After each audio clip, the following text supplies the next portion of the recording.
Evening moonshines. It is probably close to 7. It probably is 7. I don't know.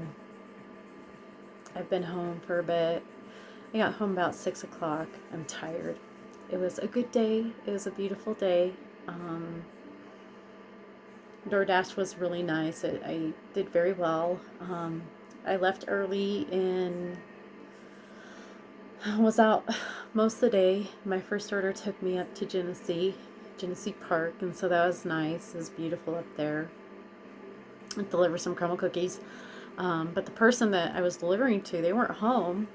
And, it's like up in the mountains, like in the forest, in the mountains. Like, you go down, like, you go up the mountain, then you come down the mountain. And so, the road that you come down is like a cliff, and then there's the house, and then, is crazy, like in the mountains. So it was beautiful, though. It was cold. It's chilly. The wind was chilly. But they weren't home. I didn't know what to do because I didn't want to leave them there for some wild animal to get. I don't know. That's all I could think was, I mean, the squirrels even. These poor people are going to come home to their sympathy gift, and it's going to be eaten by damn squirrels. But so I called the person who placed the order, who was not the person receiving it. Which it was the person was receiving it was a gift for them. And so I called the person who had placed the order, and I was like, "What do you want me to do?" And they're like, "Just leave them on the porch." And I'm like, "Okay." So I left them on the porch and came back home. But it was beautiful. It was a beautiful afternoon up there. When I got out of the mountains, when I got out of the forest, um, I was able to take some really pretty pictures of the mountains and cool barn. If you're watching this, you need to check it out. My Instagram account is Candace Redbird. I'm not sure. I think it's like Candace.Redbird or something like that. Check it out. Check them out. They're beautiful, beautiful pictures. And but it's just a beautiful day from there. It's just a beautiful day, and I was very grateful all day. I am grateful. I'm feeling very grateful right now. Very grateful. Um, and I've had to take a step back from Abraham Hicks because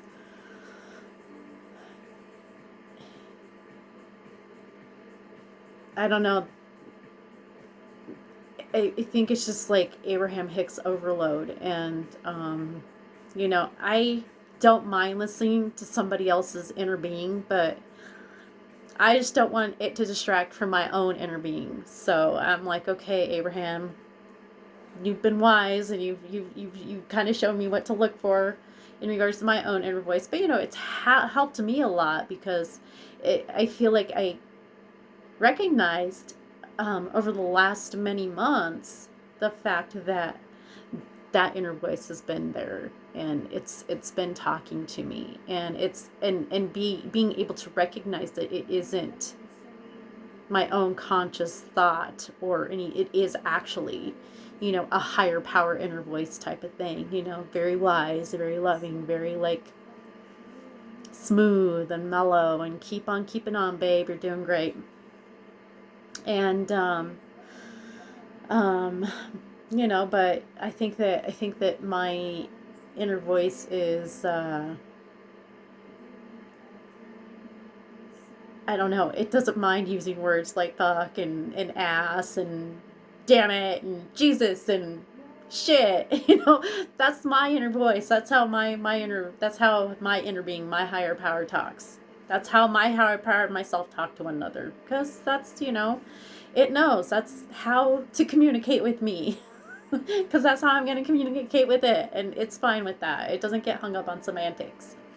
So I even made up words that I discussed with my higher power. Um, Not really, but so Abraham Hicks, I just kind of took a break from them, and I listened to Brene Brown. You guys, if you have an opportunity, I would check Brene Brown out. I'm going to get, as soon as I'm done with, I just feel like with the Breaking the Habit of Being Yourself, that is a book where you have to completely commit yourself to and do not stray from that until you are done. And even still, it's going to be there for me because I'm going to have to go back to it often. But as soon as I'm done with that, I'm going to really start looking into Brene Brown because I think she's brilliant. She's brilliant. And she talks that she's a shame researcher. And so she researches shame and just amazing, fascinating things that I'm learning from this person. And also how vulnerability is kind of like the opposite of shame, and or it's not the opposite of shame, but what happens is that, you know, when you live, and she says most people do live from this place of shame, and when you're living from a place of shame, you start to lose the ability to be vulnerable and to feel vulnerability and to deal with somebody who is vulnerable. And so shame's a killer. Shame's a killer, y'all. And so as soon as I'm done with Breaking the Habit of Being Yourself, because I am very shame reactionary, I will say that in October, what happened in October, and it's not like it's this major thing, you know, I've just never been dumped before. And so for me, it was major, you know, I've never had my heart broken. I didn't have my heart broken. Nobody can break my heart. It's good. My heart's good. Nobody has the power to do that. But I have never been dumped. And so it was an experience. It was an unpleasant experience. And, you know, I think that back then I seemed to inherently know that it was a time to be vulnerable. It was a time to allow myself to be vulnerable. And I think that, you know, really it was as a friend's advice who told me to walk through the fire, to feel everything, because if you let yourself feel everything, it's going to make you better. And I think in a way, in her words, when she said that to me, I think that basically she was saying, allow yourself to be vulnerable, allow yourself to feel broken, allow yourself to, you know, to hurt. And you know, in my vulnerability, you know, I was talking to my mom last night, and, you know, I was like, you know, Mom, I feel like that, you know, when we're vulnerable, we're able to, people will react to us in a way that allows them to experience their inner divinity. And because I know that for me, when I became vulnerable, when I allowed myself to be vulnerable, people loved me in a way. I mean, just they were so loving and they were so helpful. And I mean, I became helpless so that they could, you know, help me out and witness their inner divinity. And I think that's what happens, and so even and you know, so there was that there in that vulnerability, you know, people, I don't know, they showed great empathy. Empathy is the antidote to shame. I mean, if somebody comes to you and they tell you, this is an example that Brene Brown gives, and she said, if somebody comes to you and they tell you, you know, I'm feeling very shameful about this situation, and, you know, if you react to them with, you know, like, oh my gosh, you know, that is, you know, and just feel for them and, you know, let them know that, hey, you know, you're not alone, and no matter what you do, I love you, and, you know, that kills shame like that. And so you know, so I I was vulnerable, you know, I was vulnerable, and I just, and I expressed that vulnerability openly, and, you know, without shame. And I was met with, you know, people did reach back in love and compassion and kindness. And, you know, and people reached out, you know, people didn't, I mean, and people reacted. There was other people who reacted to that vulnerability in ways that hurt me further. And but even when that happened, even when those people were, you know, snubbing my vulnerability, or, you know, I don't know, not affirming that I was being vulnerable, or, you know, just kind of like turning their back on the vulnerability, or just not even like, maybe they just don't have the ability to react kindly. But even when that happened and it hurt me more, I still inherently knew that I needed to continue to be vulnerable. And I think that that's, you know, like with the YouTube channel, that's helped me a lot, because, you know, my huge audience base, I have to be vulnerable. I mean, no, even though it's not as huge as some other people's,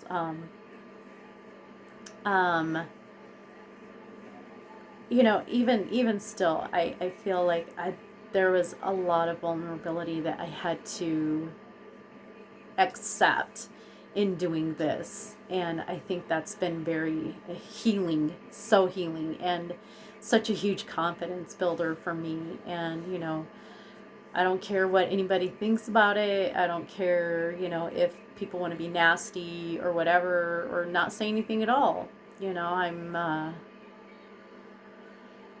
just getting off on knowing that I'm being vulnerable. So, yeah, so I listened to Brene Brown, and like I said, I think that anybody who deals with a lot of shame and that type of thing, they should check her out, because she's so wise, and she approaches things with such a common sense type of viewpoint, and super easy to understand. And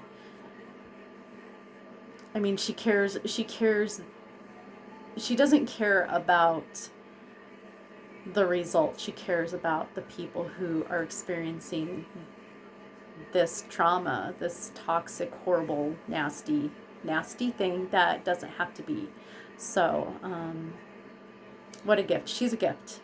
And then after that, I listened to Dr. Joe Dispenza, and moving on to the next step in meditation, and have to take some opportunity to write, because, and that's why I moved on to the Breaking the Habit of Being Yourself, because I knew that there's a lot of information I needed to get before I would be able to actually move on to the next step. I have to take some opportunities to write from the last steps that I slacked on.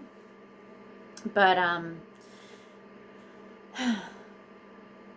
super anxious to get back to that, and I'm not sure if I'm not gonna be able to probably move on to the next step for a couple more days, which is fine, because I really would like to I don't know, really kind of like, I don't know what the word is, not perfect, but oh, I can't think of the word, have a really good concept of it before I move on. So that's what I'm going to do. I'm going to go take my opportunity to write, and probably go to bed, maybe take a shower or a bath, and then go to bed, because I'm tired. And tomorrow is baby Addie's, baby sister's first birthday, so I'm going to go over there after I do some DoorDash, and me and Bubs are going to go to the playground while they have some one-on-one time with Addie. They asked him, they're like, do you want to go with us to get Addison's birthday present, or do you want to go hang out with Grant? And he's like, I want to go hang out with Grant. So he's going to come hang out with me. We're going to go to the playground. I'm super excited. We haven't been able to do something like that in a long time. So excited about that. And anyways, I'm going to let you guys go, and you have a great night, and don't forget to live abundantly.